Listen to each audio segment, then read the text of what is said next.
et à tous et bienvenue dans Claude Web l'émission. Ce mois-ci, vous allez croire que nous sommes définitivement devenus nostalgiques et un rien contestataires, dont les films qui nous intéressent revisitent chacun à leur façon des temps anciens pour leur rendre l'hommage le plus vibrant possible et nous rappeler cette bonne saveur d'autrefois. Ne vous inquiétez pas, on ne va pas vous saouler avec l'habituel. Je pense que, indéniablement, c'était mieux avant. Surtout que notre programme est constitué de productions bien fraîches qui ont su regarder vers le passé sans négliger les moyens d'aujourd'hui. Bref, si les films d'horreur old school ou les action heroes pétés de testostérone vous manquent, vous êtes bien tombés, mais si votre délire c'est plutôt les années 90, alors là, je vous raconte même pas. I'm Taylor Fisher, and I'm a bitch. Beauty, intelligence, talent, charisma, hoobastank. What? They're good.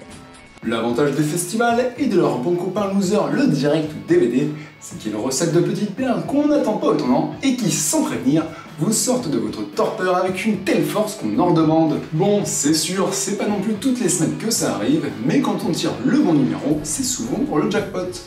Cette phrase est un petit peu tendancieuse.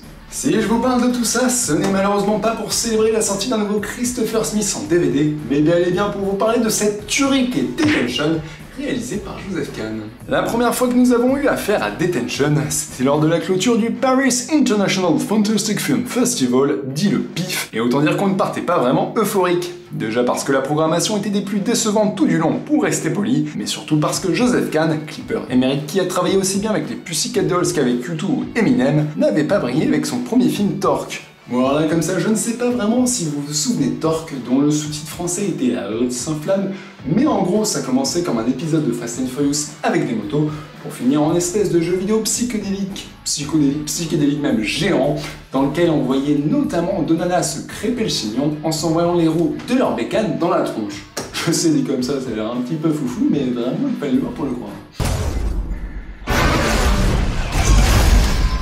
Bon alors forcément, 10 ans après de telles émotions cinématographiques, on n'était pas vraiment super chaud pour les retrouvailles, et pardonnez mon langage, mais putain de bordel de merde, ce qu'on a eu tort. Always ready for football! C'est bien simple, depuis que nous avons vécu Detention, nous ne pensions qu'à une seule chose, le revoir. Et pour cause, le deuxième nom de Joseph Kahn étant l'opposé de son aîné, puisque le réalisateur l'a financé indépendamment d'Hollywood pour garder le contrôle absolu sur son bébé. Et quel bébé mes braves, quel putain de bébé! À tous ceux qui vénèrent les années 90 sans pour autant adhérer à certains films cultes de l'époque, Detention est un bain de jouvence incroyable tout en étant un pied de nez magistral aux majors. On ira même jusqu'à dire que c'est la revanche tant espérée sur des années de guimauve pour teenagers, un pur film pop comme on n'en voit que trop rarement. That's hilarious. What is it? Pour résumer grossièrement, le film démarre avec une intrigue de slasher basique, où un lycée voit son élève la plus populaire se faire sauvagement assassiner par un tueur, dont le costume et les méthodes s'inspirent du dernier film d'horreur à la mode. Forcément, ça vous rappelle quelque chose, sauf que Detention n'a rien d'un scream du pauvre, bien au contraire. D'abord parce qu'il fait ce que Wes Craven n'a jamais réussi sans cynisme, tout en prenant le soin de s'en moquer, ce qui n'est pas pour me déplaire, mais surtout parce que le film transgresse les genres avec une aisance et une énergie qui me laissent encore le cul à terre. Partant de son postulat horrifique hyper classique, le film de Joseph Kahn vrille peu à peu en cataclysme pop ultra référentiel, les protagonistes devant notamment voyager dans le temps pour résoudre les crimes de leur lycée. Au passage, ils se retrouveront également en colle avec le tueur incognito parmi eux, tout en ayant à gérer avec des extraterrestres dans leur entourage et leurs éternels problèmes d'adolescents. Which makes about as much sense as that stupid movie Torque. Là, vous vous dites qu'on vous a grillé tout le film, et pourtant, vous êtes loin d'imaginer à quel point tout ceci n'est qu'une infime partie d'un puissant fond. De la même manière qu'un Scott Pilgrim, dont le champ de référence serait devenu la pop culture des 80s, Detention déverse un nombre hallucinant d'idées de mise en scène et de trouvailles scénaristiques toutes plus farfelues les unes que les autres. En revisitant une époque qui lui est chère, Joseph Kahn déroule son amour pour cette décennie et sa culture, surchargeant son film de détails dans tous les sens, si bien qu'un seul visionnage est insuffisant pour déceler tous les clins d'œil d'un long métrage qui utilise l'hommage pour replonger le spectateur en cette décennie. D'ailleurs, les plus réticents auront au fait de qualifier l'œuvre de clip géant, et il est vrai que sur la forme, Detention a tout du MTV Movie ultime. Les Backstreet Boys squattent la bande-son avec Hanson ou des groupes plus récents et excellents comme The Raveonettes ou TV on the Radio, le production design s'en donne à cœur joie en ressentant les modes vestimentaires de l'époque, et la photo ultra colorée termine de donner au film son caractère ultra pop. Mais rarement on aura vu un film utilisant aussi bien l'esthétique des vidéoclips tant, en fin de compte, Detention est shadé jusque dans les moindres détails, comme en témoigne la flexibilité de la caméra de Cannes, qui n'hésite pas à s'embarquer dans des plans séquences complexes ou un montage qui ne freine jamais son rythme pour continuer d'entraîner le spectateur dans son euphorie communicative. Une ambiance survoltée savamment ponctuée par un humour ravageur pour quiconque a baigné dans cette culture, avec un sens du timing dans les sketchs qui ne laissera pas vos zygomatiques au repos. On peut d'ailleurs reprocher au film la décharge permanente qu'il effectue, et il ne fait aucun doute que certains seront dépassés par une telle effervescence, mais celle-ci est le symbole d'une générosité absolue et d'un grand amour pour le 7e art, notamment au détour de flashbacks ultra codés assez savoureux. Car malgré une maîtrise technique indéniable, c'est bel et bien le scénario de Joseph Kahn qui cimente la réussite de son œuvre, puisque le scénario parvient à faire exister ses personnages au travers d'une intrigue foutraque et ultra casse-gueule, qui finit on ne sait pas trop par quel miracle à tenir debout. Thanks. Néo-slasher digne de ce nom, comédie la plus drôle que l'on ait pu voir depuis des lustres, puis à fantasme démentiel pour tous les amoureux des 80s ou tout simplement classique générationnel et instantané, Detention est tellement riche et réjouissant que l'on passe aisément sur ses menus défauts de sale gosse. Alors vous aussi n'hésitez pas à aller en retenue, car nous avons ici un film culte en puissance, dont la sortie en direct ou DVD est une fois de plus un scandale absolu. Et comme en plus ce film m'a fait perdre un pari, Sophie, si tu me regardes, je te demande encore animé. Detention mérite réellement le clown. Who taught you how to make a snuff porno, Lady Gaga?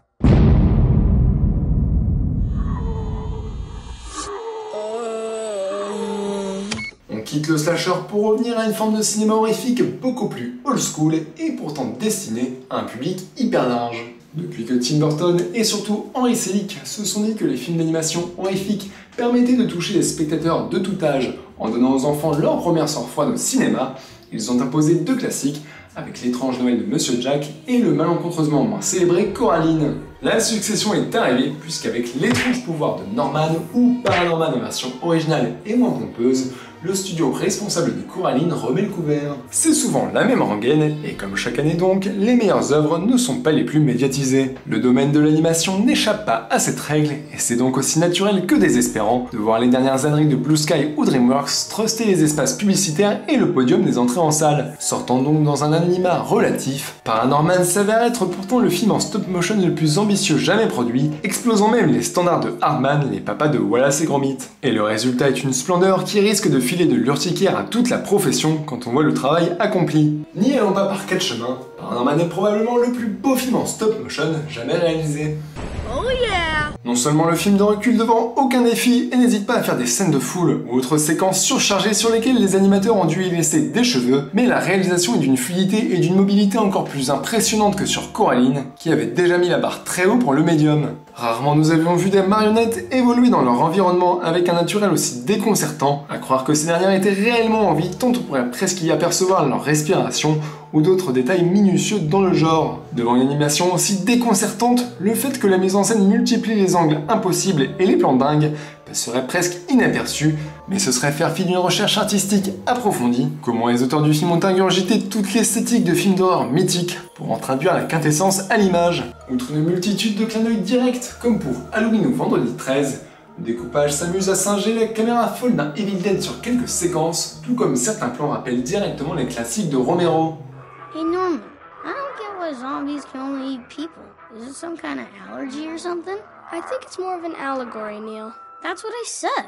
Like, I'm allegoric to a whole bunch of stuff. Cette compréhension du genre n'est pas seulement là pour le plaisir de citer, mais aussi pour nourrir un scénario dense et surprenant. Car au-delà même de la technique étourdissante du long métrage, au-delà même des univers qu'il investit, c'est bel et bien le scénario de Paranorman qui prime, tant on oublie en 5 minutes l'armada technique spectaculaire mise en place devant nous pour se retrouver plongé dans l'histoire. Avec cet enfant capable de voir les morts et en contact avec ces derniers, le scénario aurait pu se contenter de donner dans le fantastique de bas étage et de céder à l'humour facile comme certains ont fini par le faire. Mais les équipes de Laika ne se sont pas reposées sur leur laurier, bien au contraire. Déjà parce que Paranorman est un film d'aventure à l'ancienne, convoquant aussi bien les meilleurs épisodes de Scooby-Doo que les Goonies, et renouant par instant avec la saveur si particulière des productions Amblin qui ont bercé l'enfance de beaucoup. Surtout, la force de Paranorman est ce qui lui permet de mettre toute la concurrence à terre, c'est sa capacité à utiliser l'horreur et à transcender son concept pour amener son message et la morale a priori enfantine qu'il porte. De la même manière qu'un Coraline,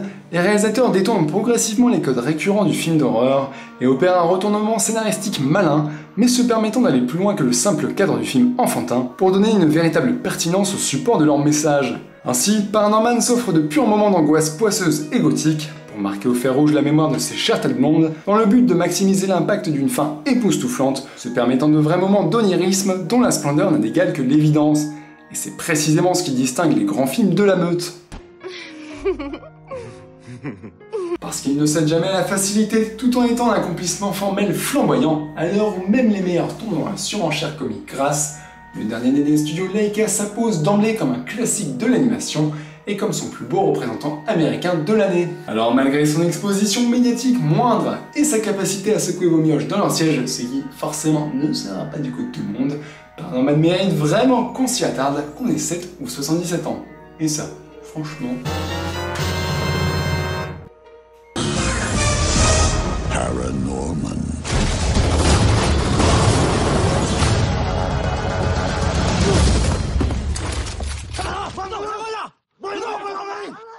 Unloaded.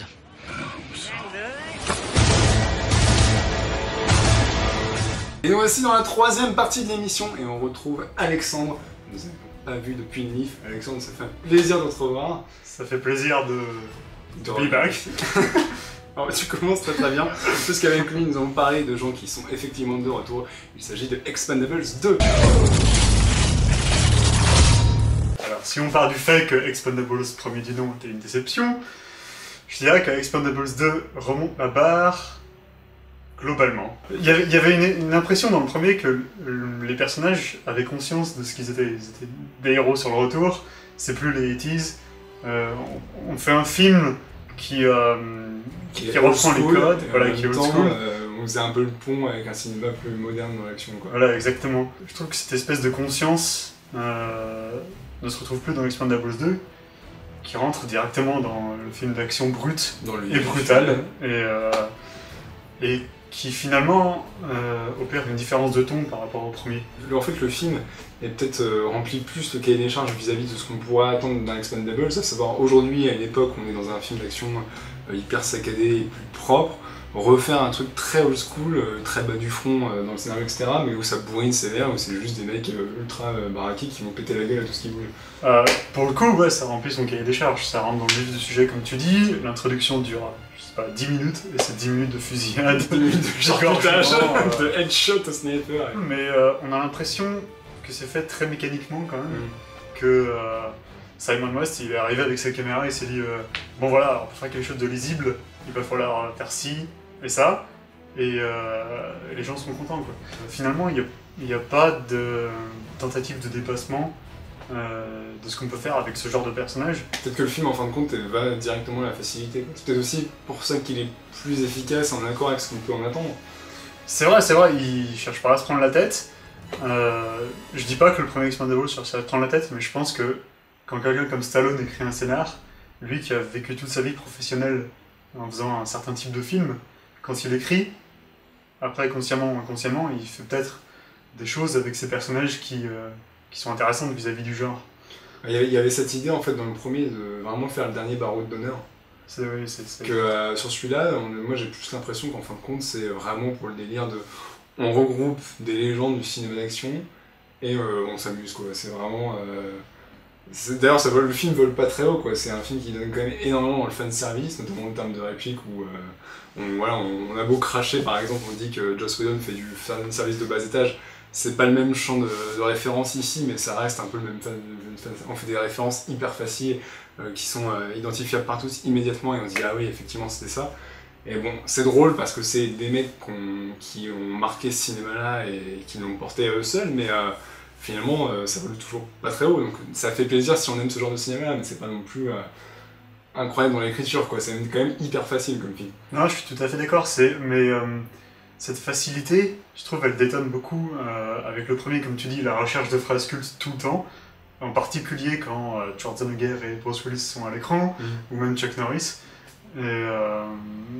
Et donc ça se retrouvait pas dans le premier. Dans le premier, je trouvais que Stallone avait écrit son personnage principal, Barney Ross, de façon assez introspective, qu'il essayait de le faire évoluer comme on a dit, par rapport au cinéma d'antan et par rapport au cinéma d'aujourd'hui, il y avait un changement dans les priorités du personnage,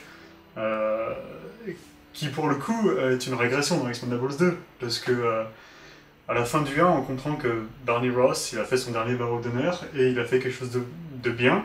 Il a fait une mission. Voilà, il a fait une mission pour la morale de cette, voilà, exactement, pour la morale de cette mission. Tandis que dans le 2, ben c'est vengeance. Voilà, c'est t'as tué mon copain. Donc, je vais me péter la gueule. Exactement. Mais je veux dire, c'est tout aussi jouissif. Mais au niveau des personnages, je trouve que ils sont plus réduits à leur fonction en fait. Exactement, c'est des personnages fonctions qui perdent le peu d'âme qu'ils avaient dans le premier en fait. What's the plan? Track them, find them, kill them. Pour moi, c'est un des problèmes du film, c'est qu'on l'a dit, il y a une scène d'introduction qui vraiment synthétise en 10 minutes tout ce qu'on attend de ce genre de film. C'est très lisible, c'est très fun, c'est très bon, c'est très con, mais on s'amuse vraiment. Et je trouve qu'en fait, une fois, c'est un peu le problème par exemple qu'on pouvait avoir par exemple sur Blade ou X-Men 2, pour citer que cela, c'est qu'on a une scène d'intro vraiment qui remplit son cahier des charges, et je trouve que le film d'un seul coup se met quand même à ramer.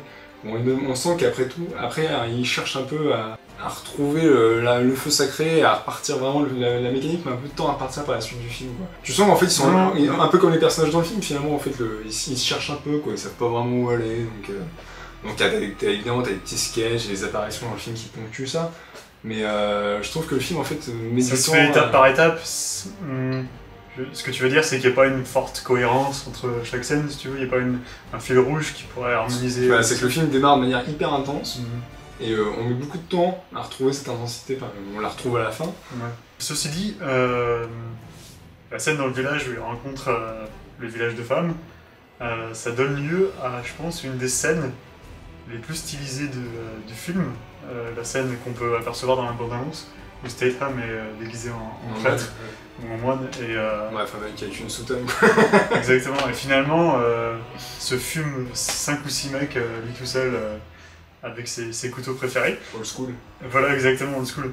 Et je trouve que cette scène est vraiment représentative du style, si on peut dire, de Simon West. C'est que, pour le coup, la scène est classe, mais pas grâce à la mise en scène, plutôt grâce à ce qu'on voit à l'écran. Tu sais, cette espèce d'effet qui est de traîner qu'il utilise avec la fumée en fait, et la chorégraphie elle-même de Jason Statham qui donne quelque chose d'assez jouissif, mais finalement la mise en scène est très banale. Simon West, c'est un mec qui est, on va dire que c'est un artisan impliqué, quoi, qui fait son truc proprement. Voilà. C'est pas honteux, il n'y a pas d'effets spéciaux pourrables dans le film comme il y en avait plus en je pense dans le premier, mais en fin de compte tout le spectaculaire du film se tire de ce que les mecs font réellement, quoi. Et, on se dit, effectivement, si ça avait été un cadre de la caméra derrière, je pense que le film aurait pu gagner encore plus dans ce spectaculaire. Exactement. C'est-à-dire que même effectivement le combat à la fin entre Jean-Claude Van Damme et Stallone, en soi, il est pas hyper impressionnant, quoi. J'avais trouvé ça assez intense, mais finalement c'est plus dans l'énergie des acteurs que effectivement dans la façon dont ils sont filmés. C'est quand même le film All-Star avec des légendes, tu vois, Stallone, Schwarzenegger, Willis. Mais je trouve qu'ils ont chacun leur temps de présence à l'image, et tu sais, on se dit pas, on sort pas en se disant merde, ça aurait été cool de voir plus un tel ou un tel. Pour le coup, je trouve qu'il y en a certains qui font vraiment copinage, et qui pour moi ont cassé un peu le trip. Par exemple Chuck Norris, qui arrive comme un cheveu sur la soupe. Ah bah lui, c'est vrai qu'il a un caméo au milieu du film, puis il revient à la fin, alors son caméo quand même sort de nulle part, quoi. Non, mais oui, ce n'est justifié par rien du tout. Ah puis pour le coup c'est du méga fanservice, on dit pas ce qu'il va faire, mais c'est drôle, mais en même temps c'est tellement facile que on se dit ah bon quand même, ils n'ont pas cherché très très loin. C'est peut-être finalement ce qu'on peut reprocher au film, c'est que l'utilisation de ces mecs-là est tellement dans la nostalgie, dans le clin d'œil permanent, dans la référence permanente, on se dit voilà, c'est un espèce de best-of, quoi. C'est pas, ils arrivent pas non plus à faire de Expendables une nouvelle référence du film d'action. C'est un film d'action qui fonctionne uniquement grâce à ce qu'ils ont fait auparavant. Je pense qu'il y a 2 scènes d'action dont je me souviendrai quand même. Comme tu dis, l'intro et... L'aéroport, la dernière. L'aéroport, ouais, le face-à-face qu'on aperçoit dans la bande-annonce entre Van Damme et Stallone. Je pense qu'ils ont mis leur triple et ça se sent quand même. Mais je pense qu'il y a encore du potentiel s'ils font une suite. S'ils font un troisième. Ouais, déjà, ils peuvent encore en ramener quelques-uns. C'est sur la voie, il faut juste espérer que si suite il y a, ils engageront pas un Yes Man comme ça a été le cas cette fois. Et que voilà, on aura quelque chose à se mettre sous la dent niveau mise en scène. Quoi. Non, allez voir Expendables 2 si vous êtes amateur de films d'action, ça vaut le détour. Si vous aimez pas ça, par contre, n'y allez pas. N'allez pas voir.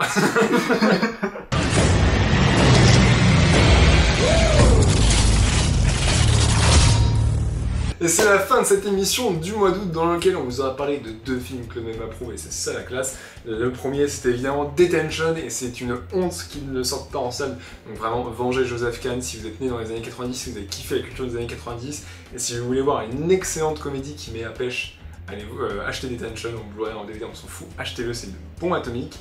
Et le deuxième film que je approuve, c'était Paranorman, l'étrange pouvoir de Norman en français. Un grand moment d'animation, techniquement c'est absolument stupéfiant et ça arrive à jongler avec les genres et à faire peur tout en amusant de manière vraiment assez impressionnante. Donc déjà c'est violent, stupéfiant et c'est un vrai moment même si vous aimerez encore plus en connaissant les films d'horreur, c'est quand même excellent, donc emmenez-y toute votre famille parce que pour l'instant c'est le meilleur film d'animation américain de l'année. Et enfin le troisième film de cette émission, Expendables 2. Je pense que c'est encore plus le meilleur film d'animation de cette année en fait, donc on peut amener toute la famille au cinéma. Je parlais Expendables 2. Tout à fait. Non, sincèrement, grâce à Chuck Norris qui a fait diminuer la violence du film, il n'y a pas une goutte de sang, donc vous pouvez amener toute la famille. Il y a du sang quand même dans Expendables 2, tu déconnes. Tais-toi. Oui, il y a amené toute la famille par Expendables 2. C'est un vrai divertissement familial old school à l'ancienne. Et non, par ça remplit son cahier des charges de manière mécanique, mais ça a le mérite de le remplir. Sinon, dans Expendables 2, il y a Schwarzenegger, et ça tombe bien parce que Schwarzenegger était dans l'excellent Total Recall, un classique qui ressort enfin avec le bon Master Blu-ray. Donc si vous n'avez jamais vu Total Recall de Paul Verhoeven, n'allez pas voir le remake qui a l'air tout pourri et faites-vous plaisir, achetez le Blu-ray qui donc sort enfin dans une bonne édition techniquement. Et à part ça... Mais sinon, vous pouvez aller voir le remake et après regarder l'original et vous rendre compte à quel point c'est dommage que Paul Verhoeven ne fasse plus beaucoup de films. Oui, mais ça va faire pas du temps quand même. Enfin, si tu veux faire que des trucs utiles dans ta vie... C'est vrai, c'est vrai. Mais le comics du mois, bon, on vous avoue, on l'a pas encore lu, c'est la suite et la fin de The 12, qui était une série écrite par James Straczynski et dessinée par Chris Weston. C'est des histoires de super-héros qui étaient lors de la Seconde Guerre mondiale congelés, qui se réveillent à notre époque, qui sont évidemment un petit peu chamboulés par tout ça. Certains avaient comparé à l'époque les 6 premiers numéros à un espèce de Watchmen version Marvel. Donc le deuxième tome qui recense la fin de la série, parce que c'est juste en 2 tomes, sort enfin. Est-ce que la fin est à l'auteur du début? On ne sait pas, mais en tout cas, si vous avez lu le premier tome, c'est immanquable. Mais si vous avez jamais lu The 12, c'est une très très bonne série. À part ça, c'est la fin de cette émission, Alex. Grand merci, ça m'a fait vraiment plaisir de te revoir ici. Mais pareillement, ça me fait plaisir d'être de retour. He is back. And are you going to be back again? I haven't been back enough yet.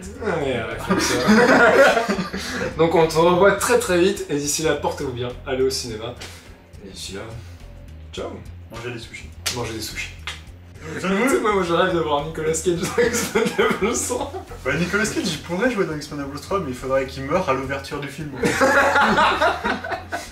Jet Li, je pense que tout le monde s'en fout, on va pas voir le film pour Jet Li spécifiquement. Excuse-moi. Je suis désolé. Pardon, excuse-moi. Je suis totalement pour Jet Li. Je veux dire, Expendables c'est la continuation de Rogue. Pour Jet Li, Jason Statham. Ouais, c'est clair. C'est une vraie continuité dans la filmographie que j'ai même pas fait. Il y a The One aussi. The One. Tout le monde pense à Steven Seagal, même si... Non, mais qu'il avait crevé Steven Seagal. Ok. Il était dans Machete, ça le disqualifie d'office. C'est vrai. Le best-of. Tu veux sortir de la salle en disant Steven Seagal a crevé, je peux crever aussi. On verra probablement ça dans 10 ans avec des chips, de la bière et des potes, sans problème. Non, je pense que je le reverrai dans 10 semaines.